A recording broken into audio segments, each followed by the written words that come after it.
पाकिस्तान तहरीक इंसाफ के रहनुमा व साबिक रुकन कौमी असम्बली उस्मान तरकई ने पार्टी छोड़ने का ऐलान कर दिया। पेशावर में प्रेस कॉन्फ्रेंस करते हुए उस्मान तरकई का कहना था कि हम पहले मुस्लिम लीगी थे, इसके बाद भुट्टो शहीद के साथ थे, बाद में हम पीटीआई में शामिल हो गए। इमरान खान के साथ इंसाफ की बातें करने की वजह से शामिल हुए थे। मुझे पीटीआई में होने के बावजूद नज़रअंदाज किया गया।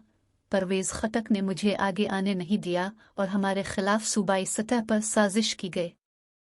उन्होंने पार्टी छोड़ने का ऐलान किया और कहा कि 9 मई के वाक़यात की शदीद मजम्मत करता हूँ। पीटीआई के साथ अब आगे नहीं चलेंगे। अदालत ने हमें बहाल भी किया तो पीटीआई की सीटों पर नहीं बैठूंगा। उस्मान तरकई का कहना था कि इमरान खान और उनकी पार्टी ने दहशतगर्दी की। कर्नल शेर खान शहीद से यकजहती में कल भी हमने एहतजाज किया था। मशवरे के बाद फैसला करूंगा कि किस पार्टी में जाना है। उस्मान तरकई।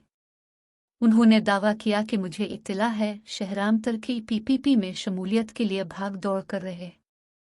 ख्याल है कि उस्मान तरकई कौमी असम्बली के हल्का NA 19 सवाबी से पीटीआई के टिकट पर रुकन मुंतखब हुए थे।